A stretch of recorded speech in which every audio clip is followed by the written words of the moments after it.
नमस्कार मित्रांनो, आपल्या सर्वांचे स्वागत आहे माझ्या ई नोकरी संदर्भ या यूट्यूब चॅनलवरती. तर बघा, ज्या प्रकारे तुम्ही आता थंबनेलमध्ये बघताय की तलाठी भरती घोटाळा ही जी आपली हेडिंग आहे. तर काल ज्या प्रकारे न्यूज समोर आलेली आहेत, कालच्या ज्या 1-2 न्यूज समोर आले याच्यामुळे असं वाटतंय की तलाठी भरतीमध्ये खरंच खरंच घोटाळा झाला आहे का? तर त्याचं कारण पण तसंच आहे. त्याचं एक-एक प्रूफ पण मी इथे तुम्हाला दाखवेल आणि तुम्ही ऑलरेडी Telegramवरती ॲक्टिव्ह आहात, तर माझ्या ग्रुपमध्ये पण मी ते स्क्रीनशॉट्स टाकलेले आहेत. तर याची काय संपूर्ण म्हणजे कुठे-कुठे काय झालेलं आहे आपण ते सर्व इथे या व्हिडिओमध्ये बघणार आहोत. तर मुलांना जे 200 प्लस गुण आलेले आहेत त्याची काय भानगड आहे? तर याच्यावरती काय आता तोडगा निघू शकतो? जर खरंच याच्यामध्ये जर कुठे भ्रष्टाचार झालेला असेल, तर त्याच्यावरती कारवाई व्हायला पाहिजे, असं माझं म्हणणं आहे. तर आपण एक-एक हे टॉपिक बघूया आणि असे किती विद्यार्थी आहेत ज्यांना इकडे कमी मार्क्स होते, पण डायरेक्ट तलाठीमध्ये ते 200 प्लस गेलेले आहेत. तर याच्यापुढे काय होतं खूप चांगले जे विद्यार्थी आहेत, स्टुडंट जे अभ्यास करून म्हणजे ज्यांना अभ्यास करून एक होप होती की त्यांचं तलाठीमध्ये सिलेक्शन होऊन जाईल, त्यांचं इथे खूप नुकसान झालेलं आहे. तर झालेलं झालेलं काय इथे आपण तुम्हाला माहीत आहे की ज्याप्रमाणे आता तलाठीचा रिझल्ट आला त्याच्यामध्ये बरेचसे विद्यार्थी 200 प्लस होते आणि आहेत. तर असं काही माझं म्हणणं असं नाही की चला ठीक आहे, काही विद्यार्थी असतील जे सिरियसली स्टडी करून लागलेले आहेत. पण त्याच्यामध्ये असे काही विद्यार्थी समोर येत आहेत. त्याचा स्क्रीनशॉट पण मी आता तुम्हाला दाखवेल. तर त्यांचे तलाठी किंवा इतर एक्झाममध्ये खूप कमी मार्क्स आहेत त्यांना आणि इकडे डायरेक्ट तलाठीमध्ये ते 200 प्लस आहेत. तर हा काही योगायोग नाही आहे. याच्या आधी पण तुम्हाला माहीत आहे एम-पीमध्ये जी तलाठी भरती झालेली होती, तिथे पण असा स्कॅम झालेला होता आणि शेवटी ती भरती रद्द झालेली होती. तर ही 2022 ते 20 ची न्यूज आहे. तुम्ही आत्ता पण जर YouTubeमध्ये टाकलं, तर तुम्हाला तिथे पण ते ते मिळून जाईल. तिथे पण असे विद्यार्थी होते ज्यांना काही बोलता पण नव्हते, ज्यांना त्यांच्या राज्याचे गव्हर्नर माहीत नव्हते. देशाची राजधानी किंवा असं काही सिंपल जे क्वेश्चन्स आहेत, ते पण माहीत नव्हते. साधे पाढे येत नव्हते त्यांना 15चे, 16चे असे विद्यार्थी तिथे सिलेक्ट झालेले होते. तर तिथे काय झालं होतं, युथने आपली पॉवर दाखवली होती मित्रांनो. जर तिथे खरंच स्कॅम झालेला होता आणि त्याच्यामुळे युथने आपली पॉवर दाखवली. ते Twitterवरती गेले, त्यांनी आंदोलनं केली. Twitterचा खूप मोठा इफेक्ट पडतो मित्रांनो. तर Twitterवरती गेले, तिथं त्यांनी दिवसभर 2-3 दिवस ते कंटिन्यू Twitterवर ट्रेंडिंगवरती होता. तलाठी घोटाळा कुठला? एम-पीचा. पटवारी म्हणून त्याला आपण हिंदीमध्ये त्यांनी पटवारी असं नाव दिलेलं जाते. तर पटवारी स्कॅम असं कितीतरी दिवस तिथं ट्रेंडिंगवरती होतं. तर आता मला एक म्हणायचं आहे, की याच्यावरती जे सखोल चौकशी तेव्हाच होईल, जोपर्यंत विद्यार्थी इथे आवाज उठवणार नाही. तर तुम्ही आता युथ आहात आणि जवळपास जेव्हा 11,00,000 फॉर्म तुम्ही तलाठीसाठी भरताय 900-900 हजार रुपये देऊन. तर तुम्हाला काय करायचं आता सर्वांना कमीत कमी ते 11,00,000 विद्यार्थ्यांनी आणि बाकीचे जे विद्यार्थी आहेत, असं मिळून कमीत कमी तुम्ही सर्वांनी तरी प्रत्येकाने एक दिवस ठरवा, Twitterवरती ट्रेंड करा आणि जे आता जी संघटना आहे, जी महाराष्ट्रातील काही संघटना आता समोर आल्या, जसे समन्वय समिती आहे. त्यांनी जो आता मुद्दा हा समोर आला, त्यांनी बरेचसे आता हे घोटाळे समोर आणलेले. त्यांचंच मी आता तुम्हाला इथे समोर ते काही प्रूफ दाखवेल, ज्यांनी ते स्क्रीनशॉट वगैरे समोर आणलेले आहेत आणि इतर खूप महत्त्वाची माहिती त्यांनी समोर आणलेली आहे.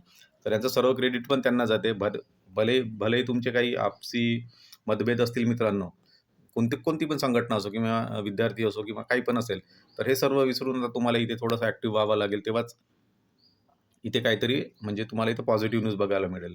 तर जर खरंच घोटाळा झाला असेल, तर इथे चौकशी व्हायलाच हवी. तुमचं काय म्हणणं आहे?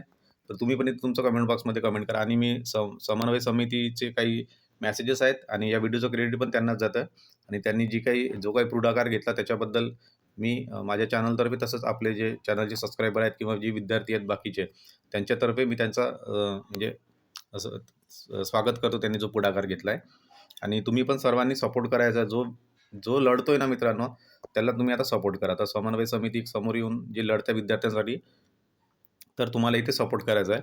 तर याच्यामध्ये मी तुम्हाला दाखवेल अजून तुम्हाला काय करायचं आहे. समितीला कशाप्रकारे तुम्ही सपोर्ट करू शकता. जे लढत त्यांना सपोर्ट कसं करायचं आहे ते पण मी तुम्हाला सांगणार. म्हणून व्हिडिओ जरा स्किप न करता संपूर्ण बघा आणि हा जर व्हिडिओ आहे ना मित्रांनो, आता जास्तीत जास्त तुम्ही शेअर करा. कारण या टॉपिकवरती तुम्हाला व्हिडिओ मिळणार नाही जास्त.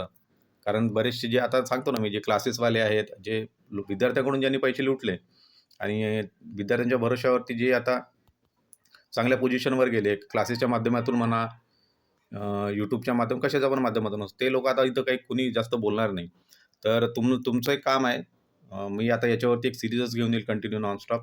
आता जशी अपडेट येईल तशी मी ते नॉनस्टॉप सीरीज पार्ट 1, पार्ट 2 असं मी ते घेऊन येणार आहे. तर सपोर्ट करा. व्हिडिओ आवडला तर व्हिडिओला लाईक करा. मॅक्सिमम फ्रेंड्ससोबत शेअर करा. तर आपण मी तुम्हाला आता स्क्रीनशॉट दाखवतो. चला, व्हिडिओ जरा स्किप नका करू, कारण खूप खूप इम्पॉर्टंट व्हिडिओ आहे मित्रांनो. हा तुमच्यासाठीच आहे आणि तुम्ही इतकी मेहनत केली, 4-4, 5-5 महिने अभ्यास केला, दिवस-रात्र लायब्ररीमध्ये बसून तुम्ही तुम्ही पैसे पेड केले, तुम्ही रेंट रेंट सहन केला, तुम्ही उपाशी राहिले, अभ्यास केला आणि शेवटी काय होतंय?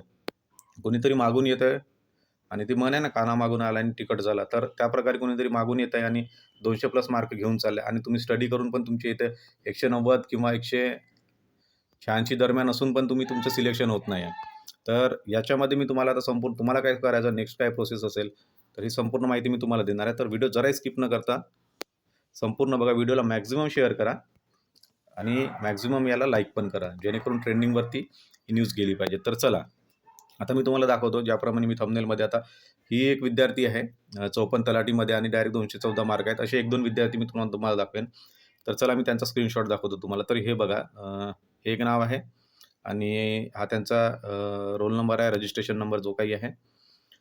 त्याच्यामध्ये बघा, या विद्यार्थिनीला रश्मी दोडकू मेश्राम यांना हिला आहेत तलाठी वनरक्षक जी एक्झाम झालेली होती. आणि वनरक्षकची लेवल माहिती आहे तुम्हाला काय होती, तर थोडी सोपी लेवल होती, अगदी सोपी लेवल होती. याच्यामध्ये हिला 54 मार्क्स आहेत इथे. ओके. आणि आता नेक्स्ट दाखवतो तुम्हाला याचा स्क्रीनशॉट. ही आहे तलाठीमधली लिस्ट त्याच विद्यार्थिनीची. तर ही जी विद्यार्थिनी आहे इथेच, रश्मी दोडकू मेश्राम, चंद्रपूर, अप्लाइंग डिस्ट्रिक्ट. इथे बघा 214.56 मार्क. आणि ही जी विद्यार्थी आहे डायरेक्ट चंद्रपूर जिल्ह्याची टॉपर तर आहेच, चंद्रपूर जिल्हा टॉपर आहे ही. आणि आता अशी माहिती मिळते की ही आपल्या अख्ख्या तलाठी भरतीमध्ये पण टॉपर आहे. तर आता विचार करा, इथे काय झालेलं असेल. तुम्हाला वाटत नाही की इथे सेटिंग झालेली आहे किंवा कुठं ना कुठं काहीतरी झालेलं आहे. तर हा जर घोटाळा असेल, खरंच हा जर स्कॅम असेल, तर हा समोर यायला पाहिजे. कोण कुठून म्हणजे कुठून स्कॅम झालेला आहे. आणि जेव्हा TCS सारखी विश्वासू संस्था एक्झाम घेताना जर असे घोटाळे होत असतील. आणि परत एक महत्त्वाचा मुद्दा राहिला, तो म्हणजे रॉ मार्क्स का दिले नाही. तर विद्यार्थ्यांचे रॉ मार्क्स आता TCSनी जाहीर करायला हवे. त्याच्यावरूनच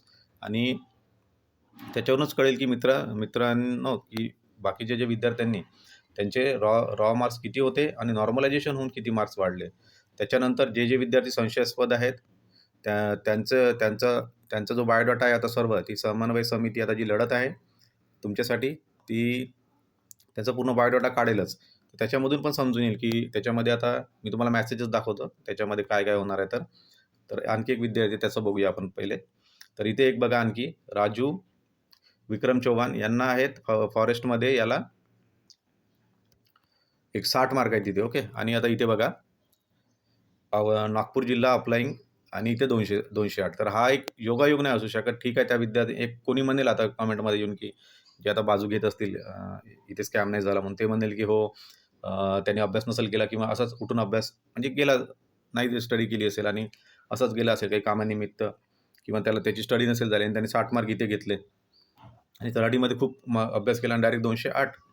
हे मित्रांनो बुद्धीला पटण्यासारखं नाही आहे. ओके. तर असे बरेचसे विद्यार्थी आहेत. एक मी जशी माहिती मिळेल तशी आपल्या टेलिग्राम ग्रुपवरती टाकत जाईल. पण तुम्हाला एवढंच करायचं आहे, आता समन्वय समिती एखादा दिवस ठरवेल, आता त्यांना म्हणजे इथे समोरची चळवळ काय असेल ते तसे ठरवतील, त्याप्रकारे तुम्हाला थोडंसं त्यांना पण सपोर्ट करायचा आहे. तर त्यांना तुम्ही असे काही विद्यार्थी जर सापडत असतील, त्यांनी एक नंबर दिलेला आहे, त्याच्यावरती तुम्हाला तुमची सर्व माहिती ज्यांना वाटते की नॉर्मलायझेशनमध्ये थोडंसं गडबड झालेली आहे, तर तिथे तुम्हाला पाठवायचं. ते पण मी तुम्हाला आता या व्हिडिओमध्ये दाखवणार आहे, त्यांचे मेसेजेस काही. तर आणि इकडे तलाठी परीक्षेची बघा गुणवत्ता यादी जाहीर झाली आहे आणि इकडे हे लोक रिझल्ट लागण्याच्या मागे पण लागले. जेव्हा तुम्हाला आता विद्यार्थ्यांचे इतके आक्षेप असतील, तर तुम्ही इतकी घाई का बरं करताय की रिझल्ट लावायसाठी. ओके. तर आता म्हणतात की 30 दिवसामध्ये आम्ही नियुक्ती देऊ. तर हे थोडंसं चुकीचं आहे. रॉ मार्क्स पहिले तुम्ही जाहीर करायला हवे TCSनी. रॉ मार्क्स जाहीर झाल्यानंतर जे विद्यार्थ्यांवरती डाऊट आहे, जे आता ही समिती जे काही प्रूफ देणार आहे मित्रांनो, त्याच्यानुसार इथे कारवाई व्हायला हवी. तर बघा, इथे काही समन्वय समितीचे मी मेसेज टाकलेले आपल्या ग्रुपमध्ये, तर त्यांचं बघा काय म्हणणं आहे. बघा, एक मी वाचून दाखवतो. बघा, तलाठी भरतीत नॉर्मलायझेशनमुळे अनेकांची हाती संधी गेलेली आहे. मुळात नॉर्मलायझेशन प्रक्रियाची संदिग्ध असल्याने आजवर अनेक याचिका याचिका आणि प्रश्न उपस्थित केले गेलेले होते. तर बघा, इथे डायरेक्ट वाचतो मी. जर तुम्हाला वाटत असेल नॉर्मलायझेशनमध्ये तुमचे गुण खूप कमी प्रमाणात वाढले, पण तुमचाच एखादा मित्र किंवा त्याच शिफ्टचा असेल, परंतु त्याचे गुण जास्त प्रमाणात वाढले आहेत, तर तुम्हाला पूर्ण हक्क असेल याबाबत आवाज उठवायचा. ते शोधून काढण्याची सोपी पद्धत बघा कशी आहे. तर एकाच शिफ्टमध्ये 2 उमेदवार सारखे गुण असतील, 2 किंवा 3 गुण कमी जास्त, पण नॉर्मलायझेशन नंतर दोघांच्या गुणांमध्ये खूप जास्त तफावत असेल, म्हणजे एकाचे गुण समजून घ्या 160 आणि एकाचे डायरेक्ट 190 असे असतील, तर ते तुम्ही नॉर्मलायझेशनने योग्य पद्धतीने नाही झाले, हे तुम्ही सिद्ध करू शकता. तर असं काही तुम्हाला डाऊट असेल, तर हा जो WhatsApp क्रमांक आहे किंवा Telegram आयडी याच्यावर तुम्हाला कॉन्टॅक्ट करायचा आहे आणि इथे तुम्हाला सपोर्ट करायचा ओके. त्याच्यानंतर परत एक मेसेज दाखवतो.